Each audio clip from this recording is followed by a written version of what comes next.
All right, it's your boy Lamar Spacey, and we are back with more fucking space station conversations. Today we have a special guest. Know what I mean? I've been waiting on this interview for a while. Know what I mean? But everybody has their own stuff going on. But we finally got him here. This man is going by many monikers, but I'll let him introduce himself. It's a good guy, Saint here, Saint Michael, MK Ultra. There's a few different monikers. There's a few different names he got. I do like the MK Ultra. That one's a little different. I know Raymond. He a little hip to that. Saint Michael. That was really like your legacy. Yeah, more or less. Let's start there. So, what is Saint Michael for those that don't know?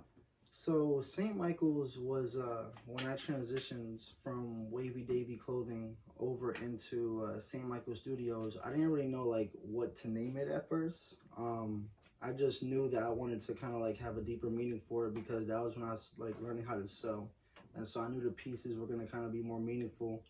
And the one day I did a photo shoot with one of my homegirls, Veronica, and I was wearing like a whole All Saints outfit. And so when I was going through like ideas for the caption, she was like, yo, like you're wearing All Saints, your name's Michael, like why don't you do Saint Michael?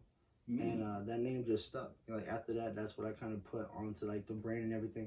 And so for Saint Michael, like it's deeper than just a brand, you know what I mean? Like for being a saint, it's just kind of like shedding light onto people, you know, like I've always kind of had a thing of trying to help people creativity wise, whether it's like helping them mold what they're doing, giving advice, or just being someone that can like, you know, you could speak to or can help you find your creative freedom. And so I kind of feel like that was like my purpose, like putting on earth, like obviously to create myself, but to also allow others to kind of like feel comfortable exploring their creativity and finding out what they want to do. I respect that.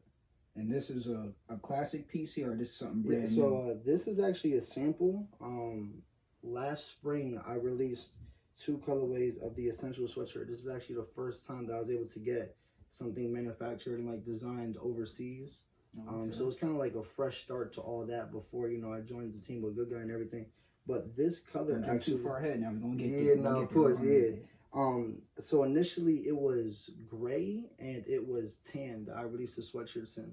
And then I missed working on the collection, and there was like kind of like some holdups on the other side because he was in Ecuador, and so he had all these samples still that were done, but they kind of slipped my mind. And then like literally maybe 2-3 weeks ago, he hit me up and he was like, yo bro, like I'm back in the States, I have the bag with the samples that like I was cooking up for you.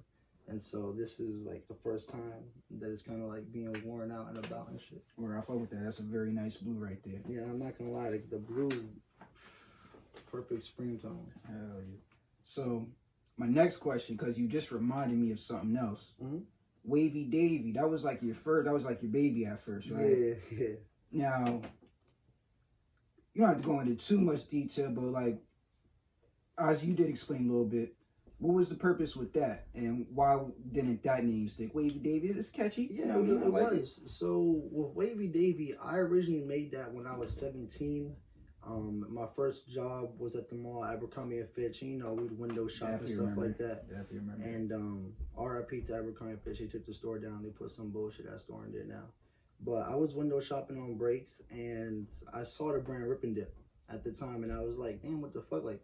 It's just a cat and an alien doing a bunch of different stuff. And it was my first time seeing a brand like that was so down to earth. And I was like, yo, like, if that's what a brand could be, like, let me go ahead and give it a try. So I went home and I sketched up characters. And the funny thing is, it wasn't supposed to be Wavy Davey at first. It was initially supposed to be Supreme Stan. And, like, I had, like, sketches drawn out, like, you know, a whole different bunch of scenarios and shirt ideas. I can see why you changed the name. Supreme Stan. Supreme is out there. The funny thing about it was I wasn't thinking about that at first. So it wasn't until a friend saw me on our tracks, he was like, yo, like, you're going to come across, like, lawsuit issues if you do, like, Supreme. Yeah, bro. People take that shit serious. Hell yeah. And Supreme is one of those brands that really does. And so I was thinking for a while, I was like, damn, like, I don't want to, like, I'm trying to replace the word Supreme, but nothing, like, flew off the tongue as smoothly. And so I was thinking back to, like, my origins, like, because I'm originally from Virginia Beach. And so I was like, yo, like, you know, and then at the time I had a man bun. And so, like, the logo was kind of like a cartoonized version of myself. And I was looking at it, and I was just like, Wavy Davey. And then, boom, like, it just flew, and it was good. But the reason why I switched it up was the first few releases, it was character based. Like I had him doing different stuff. I had the shock face. I had false media, higher thinking. But then around the fourth, fifth release was when I started to kind of like get into deeper meaning shirts, and I started to move away from using the character. I was actually trying to tell stories through my pieces, but the character was a fan favorite. But the problem with that was the original person that I was working with when I was doing my first few releases, he had the USB hard drive for the file of the face, like the character. And then me and him stopped working together. And so I didn't have that file. So I actually couldn't get the face recreated. I tried to hit up a couple other friends that did graphic design to try to see if they can do it like that. And it was always a hair off. Oh. And so I was just like, word. And people kept asking me, yo, when's the shock face gonna come back? Dude was holding your shit hostage pretty much. Yeah, it was kind of like I was stuck in a situation where I was like, I couldn't get the image made again. And it became, I guess like the character became so close with like what Wavy Davey was that eventually people were like, yo, we want the shock face back. We want the shock face. And I couldn't do it. So that's when I had the idea, obviously, combine that with, I was trying to learn how to sew and everything. I was like, yeah, fuck this. I'm going to go ahead and make another brand and work on something different. And that's where St. Michael comes in. Mm-hmm. All right, so you went from Wavy Davey to St. Michael, and now you are part of one of the biggest brands within Allentown. You are now Good Guy Saint.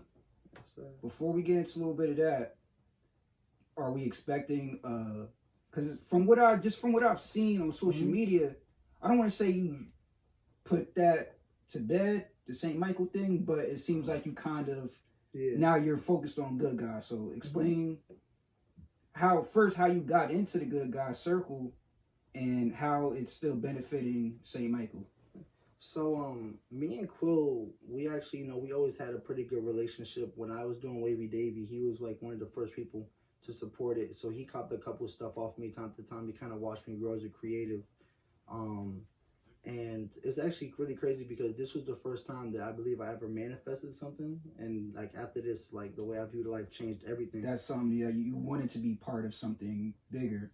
Yeah, I mean, actually, not really. So when I made the change over and joined the Good Guy, I was actually in the midst of getting my first collection made. So I didn't actually have like any idea of joining Good Guy and stuff like that. Oh, okay.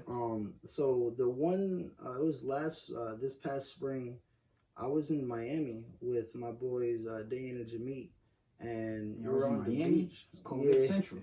I mean, we actually, to be honest, we're in Fort Lauderdale. I got to correct myself. We did go to Miami Beach the last day though. But we're on the beach and shit. And me and my boy Dan are just talking and everything, right? And, we're kind of going back and forth. And he's telling me about like his mindset with his brands and all this stuff. And for some reason, I told him, I was like, yo, bro, like maybe maybe we're not meant to have our own brand sometimes. Maybe, you could be a part of a team, a bigger team, learn, grow underneath that. And then in the future, you know what I mean? You can like, look at Jerry Lorenzo. Jerry Lorenzo was a stylist and worked with Yeezy for a while before he ever launched Fear of God and shit. I wish more people thought that way because it's like, we could try to bring people together for a greater cause, but everybody wants to be the man in the show. Yep. Everybody wants to be the lead, but nobody ever just wants to build as a team so that we all reach the same level of success at the same time. And then if you're able to finagle that into something of your own, then great. But I do believe in the foundation of a team. Yeah, and it's actually funny because with St. Michael's, I had an SMS family. Like you know what I mean? I had people that like models that were like on the website. There was actually a section called SMS Family. And, I do remember models seeing and that. stuff. So I kind of tried to do that too, but it's tough when you're trying to get people who are all in the same age. You know what I mean? It's easier when you already have the groundwork, especially when it's a bunch of dudes, it's egos, it's there's a lot of stuff to balance out and shit. But so I was giving him that talk, and I was just saying that to just try to give him a different outlook on stuff. Like, hey, maybe it's not your time to do your thing, whatever. So we're on the car ride back. We actually drove down to Florida, so we're on the car ride back. We're about halfway through, and I get a DM from Quill, and he DMs me his phone number, and he's like, yo, bro, when you get a chance, give me a call. And so I know we talked about, he wants to do a fashion show when the time is right. And, he obviously brought up the idea of having me be a part of that. So I'm thinking to myself, that's what it is. Or maybe a collaboration, something like that. And so, I give him a call when I get back up here in Allentown. And he's just asking me, like, yo, like, how's the brand been? How has the releases been? Do you feel comfortable in it? How's it all been going? And, just asking me how life's been all together. And so we're talking a bit. And then he's like, yo, if you got time tomorrow morning, come to the shop about 11 o'clock. Me and Megan want to speak to you about something. And so I pulled up to the shop, and basically the same shit that I was telling Dayton, you know what I mean, that maybe would be a good direction to go in. Quill was telling you that same thing. Yup, he brought it up to me. It was like, yo, like, how would you feel about joining the Good Guy family? And obviously they knew that, like, I was in the middle of working on my first collection and stuff like that. And so it was difficult because, you know what I'm saying, like, I've been at it for about 4 or 5 years now, and finally I was able to go ahead and get the manufacturing out of the country, and like the foundation was starting to get built. I was working on my first collection. I had the website going, I had the models and stuff. So it was a big decision to to basically look myself in the mirror and tell myself, like, listen, like, you're young, you're only 22. You know what I mean? Like, very young. Take the time to learn, you know what I mean, and grow within this. And then in the future of it, if I ever do decide to go ahead and release St. Michael's again, whether it's through friends and family only, or whether it's like through the shop or something like that. So that was how all that kind of like happens. But it was a big call for me to make, and even they told me, they was like, yo, take at least a week to think about it, because we know you're really ambitious about your brand, and we don't want you to feel like you have to pick one or the other, But I gave it thought, and I took the higher road. I'd agree with that. I think you made a very wise decision, because now eyes are on you just because you have the Good Guy name attached. That's bringing in eyes from everywhere. Because my cousin, he was once part of the brand. My cousin Dennis. And I'm not gonna lie, bro. I definitely would like to meet him in person. Yeah, like he seems like a cool ass dude. Yeah, I love that guy. He living in Nevada right now, so him traveling back and forth, he has to try to open up his schedule, but he be out here every now and then. But yeah, just their global reach, or just even just statewide, just what they've been able to do over the past 3-4 years. It has just been great. I'm not gonna lie, I remember I saw the post, Bradley Bill.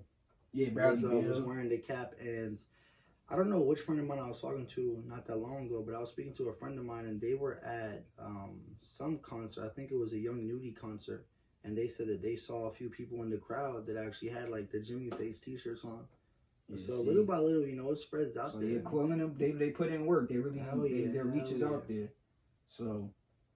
But with St. Michael's and stuff, I still have the pass to work on it. On the side, obviously, that's why I was able to, get this made and everything. At the moment, right now, there are a pretty good amount of things that we're working on, projects, and so I'm not trying to over flood my schedule. I got to keep the basically the tunnel vision. You know what I mean? Like, Good Guy's the priority, but on the side, when I have time, obviously I still sketch out ideas and stuff like that, and I still, link up with my boy that has the warehouse out there in Ecuador and go over stuff with him. Or actually, he's getting his embroidery machine set up, and then once he gets that set up, there's a couple sweats too that I had made for the brand. They just don't have anything embroidered on them, but me and him are gonna go ahead and work on those sweats when he gets his machine up and running. Word. I'm looking forward to see what y'all got cooking up. It's gonna be a super good time, man. But it's been an amazing last few months, I think, for the Valley entirely. Like, for the people who are tuning in and tapped in, like, you're really seeing the growth of a lot of people. Like I was telling you earlier, Raul's about to be ending out the year strong. With the Nomad Garments pop-up shop at the theater in the West End. My boy Owen is gonna be dropping this Saturday. He's having a release party for his brand that he's been working on for a year or so now. Jaden just got a new batch of the DOA hats and the trucker hats, the giveaway he's doing.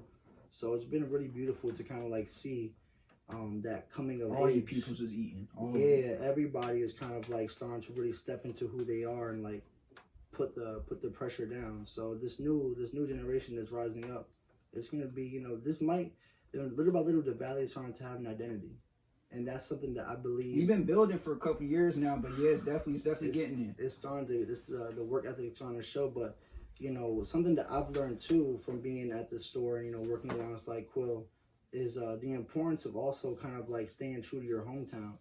He doesn't have any plans on building any other permanent stores. Like obviously, pop-up shops and everything, New York, LA, fashion shows, but he wants to keep the main store in Allentown because he always wants to bring people back to Allentown to really shop. And I think a lot of the time, and I fell victim to this as a younger creative and everything. We see the city, we see New York, we see LA, we see overseas. And you think being out there is immediate success, or you think eyes going to be on you as soon as you out there because you're different. Eyes going to be on you. But the funny thing about it is, in those places, to the people that were born and raised there, it's the same shit like how it is for us out here. Like they don't see the importance of like, yo, like, why the fuck did you move to New York to like do your brand, bro? Like, you know what I mean? And a lot of people don't understand too. There's a saying, if you shoot for the stars, if you don't reach, you land on, you fall on the moon. In the same sense, try to, rep your hometown as much as you can, because let's just say that you don't end up being a global icon. Let's say you don't end up being some international superstar. You're always going to have the love of your city to fall back on.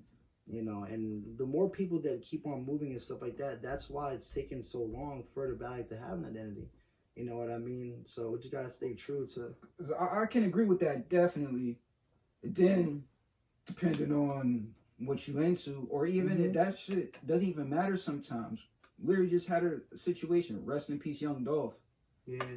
Most people that have a certain type of fame, or especially in our community, Black community, it's like their hometown or our hometown can generate haters when one person reaches a certain level of success. So that's not something you worry about. Not saying you gonna die, but you don't worry about haters too much. You don't worry about the detractors and the naysayers. Yeah, no, of course not, man. I mean, in the end of the day, I feel like you don't really have, there's no way for you to do what you want to do and succeed in it and stride in it while being focused on, shit coming from the sidelines and everything like that. What people have to realize is everyone has their own life. Everyone has their own journey they're going on. So, at the end of the day, if someone's hating on me, that's just more time that they're investing on hating on me that they can be working on their own stuff. And a lot of the time, the hate comes from a space of they just don't know you. They may not know you. They may not know what you've been through, but they see they see the profits of your work and stuff like that. Yeah, and so they see that part and they hate on that, but they don't know, like, oh shit, you've been going through shit for the last 10 years to get there. One thing I've heard, people really hate you when people love you. And that also reminds me of one thing. There was somebody, and that's my young boy. He left a comment on the post when we were promoting your episode. I just followed him, actually. I was wondering, like, what was that about? Do you know Gio at all? So, to be honest, I actually don't. I mean, don't know him from a can of paint. I mean, it's possible, you know what I mean, that I've been in the same function as him before, maybe, or stuff like that, because obviously I saw we have a pretty good amount of mutual followers, but nah, I don't really know him. And to be honest, like I said, I literally just gave him a follow like an hour ago, because I figured to myself, I'm like, I don't know you, so there's only but so much that you can know me, you know what I mean? So I figured whatever he commented, maybe that came from the space of, like I said, maybe he doesn't really know my story like that. Maybe, people talk over the years. You might hear something, an opinion from somebody, and you build on that, and that's how you have a feeling towards somebody. But in the end of the day, shit like that doesn't really bother me, you know what I mean? Yeah, I'm glad too, because it was weird. I'm just wondering, like, he's a little younger, so I was like, how could he possibly even know what Michael got going on? Like I said, he probably seen you before and everything. Probably didn't pass him a blunt in the party, something like that. Some shit like that. That's my young boy. Shout out to Gio. Nah, I peeped this page and shit, you know what I mean? I peeped all his week. He gets fly. He got some good pieces and shit. So, this generation, they're getting flyer, bro. But I also think that's because the current generations, you know what I mean? They're like, when I started, everything at 17, the only other people that were really in my age that were doing this stuff too was Raul and Lester, with New and Nombre. And other than that, you had the OGs. You know what I mean? It was Quill, it was ABE. You know, I'm not even sure if Big Bank at the time, when I was 17, was established yet. But I think it's a little more recent. I don't want to put out a number on them because, you know what I mean? But I do have a couple of their shirts as well. Shout out to Big Bank. There wasn't really like much people to like look up to, you know what I mean, to kind of get it off the ground. And that's why like I take a lot of pride also in just like seeing the next generation rise up. I'll never forget, shout out to, you know, Jay Dior, you know, with Official Minds too, because he was the first person. Obviously me and Raul have talked about collaborating, but you know, Raul has his collections he's working on. So me and him have ideas in the vault when we have the free time. But Jay Dior was the first person that I was actually willing to collaborate with, because, you know, it's when you have your artwork, collaborating is something that is like, it's very, very important. You know what I mean? A lot of people just collab just for the fun of it, and they don't really understand what's the purpose of collaborating. A lot of people just like to leech, or even not even leech, they just like to, when somebody got energy, got some type of energy emitting, people like to latch on to that. Yup. And so I never did collabs, but you know, this kid, I liked the way his page was growing. I fucked with the way he dressed, the way he carried himself, and I figured our brands, you know, we probably had a lot in common. So I call him over. I'm like, yo, come over my spot, blah, blah. We could chop up some collab ideas. So I'm thinking this kid's like, this was maybe what, a year and a half ago, I want to say 2 years ago tops. I'm thinking this kid's like 17, 18. Like I said, his page, by the time I already linked him, had over 1,000 followers. I mean, this motherfucker was doing, you know, more shit than me. And so we talking and everything, and we had some good ideas. And then afterwards, I'm like, yo, like, y'all trying to go to, like, you know, the bar down the block, get a drink? And he's like, oh, no, bro, like, you know, I'm not old enough. And I was like, it's all good, bro. Like, you know, I'm like, I know the bartenders, like, they ain't even gonna ID you. And he was like, nah. And then his man's with him. His man's is like, yeah, bro, we're only 15. Oh my God. And I'm just like, I was taken back. I'm pretty sure they said there was 15 and 16. Like I said, this is about 2 years ago, so they're a little older now. But it was just crazy to me, because in my head, I'm like, yo, like, y'all, like I said, like, I started my brand when I was 17. But they got their shit about a year and a half ahead of me, and all the fucking progress. And I'm just like, yo, like, that's the thing about this new day and age, man. It's like ever since, I want to say, like 2016, really like when the SoundCloud era was starting. Even before that, Chief Keef was the first young nigga to really come out and have other young niggas believe, or other young people, excuse me, other young people believe that they could achieve whatever goal they have their mindset on. Yeah. That's why now, even after Chief Keef, you see 16, 17-year-old rappers, you see 17, 18, 19-year-old entrepreneurs and shit like that. But maybe Chief Keef wasn't the first, but that's one prominent person I can think of. I wanted to piggyback off that too, because it's a really important topic to speak on. This generation is so fast, and with social media, everything's like, you know, it's all like rapid fire. And you know, if anyone watching this, you know, interview is gonna take a message from me, you know, be patient and know your journey, and know that it's your pace that you're going at. Because yes, you know, it's cool if you end up having yourself set by the young age, but what a lot of people don't realize is, you know, a lot of the time, the people that you look at on social media that might seem like they have it all by the time they're fucking 24 years old, you know, you got to look into the history of that stuff. You know, sometimes they have parents that were able to have, you know, money that they can help launch their business. Or maybe they just lucked out and ended up being that one person at the concert that got the backstage access and then started a friendship with the artist. You know what I mean? Like, everyone's journey is different, and there's a lot of the people, exactly, a lot of people, they try to compare where they're at in their life with social media, and then that makes them feel like, oh, I haven't achieved enough yet. Like, I always got to tell myself, I'm only 23. You know what I'm saying? I actually don't even want to be all successful right now. You know what I'm saying? Like, if I were to be rich right now at my age, I definitely could tell you that I might be good for the first 2 years, but there's still a little bit more learning that I have to do before that success comes. A little more discipline is needed. Exactly. And I think everyone learned that, especially with the STEMI checks. I mean, I could speak for myself. I definitely didn't, you know, put any of the stimmy checks towards anything that I probably should have, you know. So that right there is a lesson. But you're young, man. You gotta live life too, now, I mean. Exactly. So just be patient, enjoy life, man. Do what makes you happy. Do what makes your soul feel complete. You know what I'm saying? If your soul feels like it was, you know, fulfilled, that's what you're supposed to do. You know what I mean? That's your calling, and do that shit to your best of your ability. Yeah. Whether you're 25 when it happened or you're 35, as long as you make it happen, that's all that matters, and it's about the journey. Hell yeah, enjoy the journey, because once the journey is done, all you got is memories to look back on. You That's know what it. I mean? So enjoy it while you're going through it. All right. Now I got need 2 more questions for Okay. you. 2 more. Now, you've been doing this for a little while now. There's other people that come out with their own little brands and stuff like that, but a lot of times people are just t-shirt brands. A lot of times people just come out. Merch. Yeah, they say merch, but it's literally just t-shirts. Yeah. Or they might come out with a little hat, and that's it. Yeah. So, like, what is your mindset towards people who are seeing fashion as a get-rich-quick scheme rather than actually putting their all and having the passion to actually create like this? It's actually funny that you brought that shit up. Because now more than ever, you know, it seems like every time I go on social media, I'm seeing somebody that I follow has a new line and everything. I'm gonna first say this. It's a creative outlet. You know what I mean? So I'm never gonna hate on someone that's expressing their creativity and stuff like that. Kudos to you. Learn yourself. Find out what you want to do. But there's a saying, and it goes, the cream of the crop always rises to the top in the end.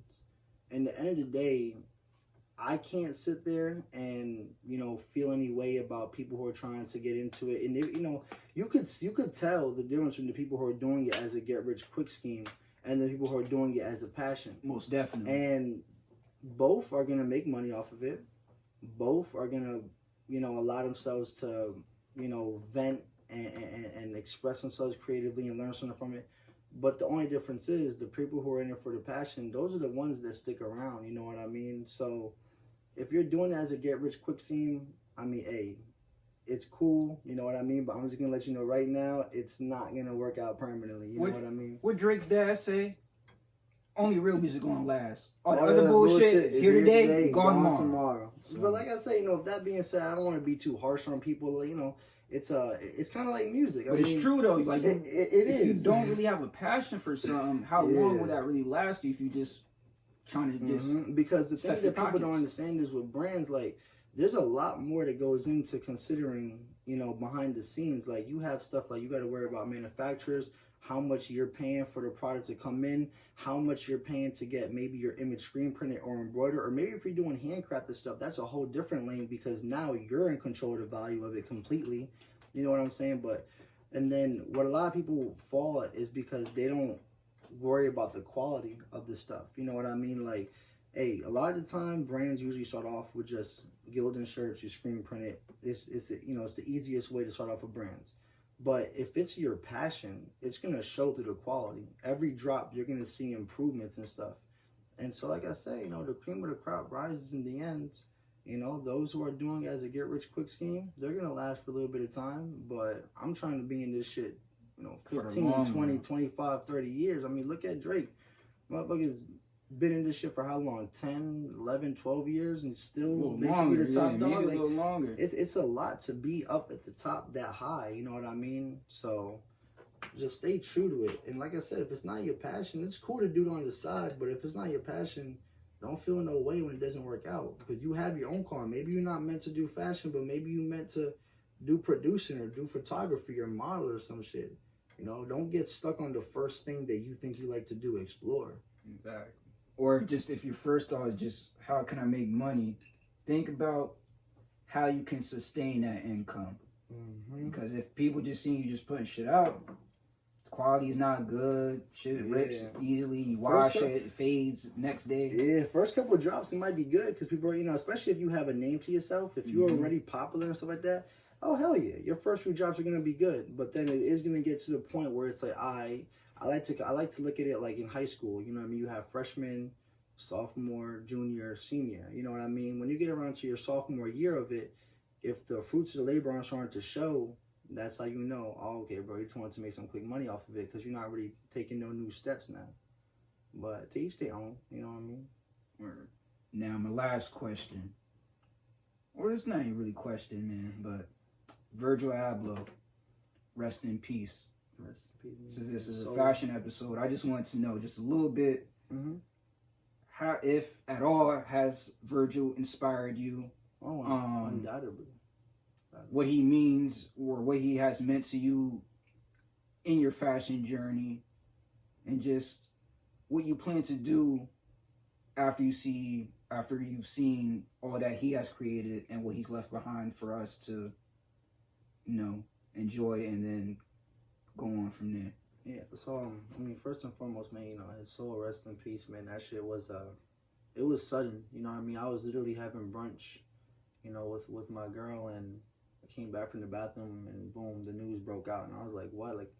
But I mean, Virgil, for anyone that's a creative, especially in fashion, whether or not you consciously have been inspired by him, every creative, especially in fashion nowadays, you've been subconsciously, inspired by Virgil somehow, some way, because he did everything. I actually wrote a paper on him when I was in college for my English class. We had to kind of we had to write an essay on somebody who kind of inspired what we wanted to do. And, it's a reading class, and so everyone's doing typical people, stuff like that. And I was the only one that was like, hold up, because that was at the time when Virgil was releasing the 10 collection. And that was just when everything just boomed. I mean, he even inspired my work. One of the pieces that I did for Wavy Davey, my Easter V2 drop, the same, the picture from Pyrex Vision, Caravaggio painting? Yeah. So I was aware of Pyrex Vision, but I wasn't aware that they used that image. I never seen that before. So I used that same image on an Easter V2 drop, and one of my boys commented on it and was like, yo, bro, great minds think alike. Did you know that Virgil Abloh, used that for a Pyrex drop? And it was just crazy to see. I was like, holy shit, I never even seen that before. But, his reach was crazy. He did so much more than fashion, and he really just showed too that there's, he broke the barriers, obviously, for black, young designers and everything. But for people who may not be growing up and thinking that they're qualified. You know what I'm saying? Louis Vuitton is, hands down, probably the most prestigious, brand that the world's probably ever going to see. And for him to get to the point where he was a creative director for the men's division of that shit, it just really showed you, there is no limits. But at the same time, a quote that he said that stuck with me was when he said, everything that he does is for the 17-year-old version of himself. Don't lose that inner kid. That's where the purest creativity comes from. Is doing stuff that you wish you could, making stuff that you wish you could have had when you were younger. That's what I took from that. Always keep that inner kid, keep that inner creativity fresh and young and jubilant. And don't ever short sell yourself. Don't ever sell yourself short. You could achieve, the guy was working on a damn NBA Finals trophy, thing. He was starting a partnership with Hennessy. It really seemed like he was just about to take over the world, man. I didn't even know he actually had I didn't peep that he made a website called Free Game where he basically had step by step, every step on how to launch your own brand correctly, from manufacturing to collections to getting ideas for the name of your brand. So he really just gave back, and to kind of go back to what the whole thing with St. Michael stood for. You know what I mean? I don't really gatekeep. You know what I mean? I have people that hit me up sometimes. They want to find out who I go through for manufacturing. I'll send them people's accounts that I hit up for different purposes and stuff like that. I actually like that. Because for me, it's like I said, teach one. Exactly. I didn't have that person that I was able to kind of hit up. You know what I mean? When I was starting this stuff. So now that I'm in a position where I know, a couple things here and there. Biggest thing for me is just for the younger people, anyone, even older people that have questions. You know what I mean? I'm gonna show you and give you the advice that I can. So he just left the impacts of positivity, and really just allowing the young generation to feel welcomed and to feel like if I did it, you could do it too. You know what I mean? There's no stopping you. I definitely respect that, man. R.I.P. Virgil, No cap, one of the man. greatest creative minds has ever graced this earth. Bro, he's like, I mean, he's like a modern day Da Vinci. You know what I mean? Like when you really sit back and look like the impact that he had, and so, and especially like for me, just seeing that a black man could reach that height, and then see people, even white kids, are so inspired by this black man. Shit like that's just great to me. So I just like seeing that. That, of course, I know our influence runs through the world, but just to see how respected this certain individual was, how coveted his creativity was, it's just a beautiful thing to see. And he's definitely going way too soon. Way too soon. 41 years old, like the bar is set high. You know what I mean? And obviously, there's never gonna be another Virgil, hands down. But that's not the mission. The mission is never to try to be the next whoever. The mission is just to take inspiration from each person and try to strive for the bar that they set, because he set that bar high. I don't believe we'll ever see anything. I don't know. Like Virgil Abloh's creative mind. We won't see another Off-White. We won't see another Pyrex. Pyrex, then to Off-White, and then what's the other brand? It was kind of like Bentrill. He was one of the little 4 members of Bentrill, that little short lights brand. That was actually one of the first like streetwear brands that I fell in love with. I was really heartbroken to find out that they stopped selling it. There was another one too, not Gallery Department, but there's another brand that I believe he helped kind of like establish. It was like some LA based brand. And then all this shit with Louis Vuitton. I mean, the guy was just... He was like way ahead of his time. Way too ahead of his time. But that's what it is. My boy St. Michael. Definitely appreciate you coming through. Of course, bro. Another thing, man. How much pussy does this fashion thing get you? No, I'm just playing. But you ever tried one of these banana backwards before? I have not, actually, no. Alright, well, we're gonna fire this up. You know what I mean? I already gave a review on YouTube. Make sure y'all go check that out. It's my last upload. What would be the craziest like backwood flavor that you think you would hit or you would like buy? I did see some pizza shit. And I was like, yo, I hope they don't come out with that because I'm gonna be buying that every damn time.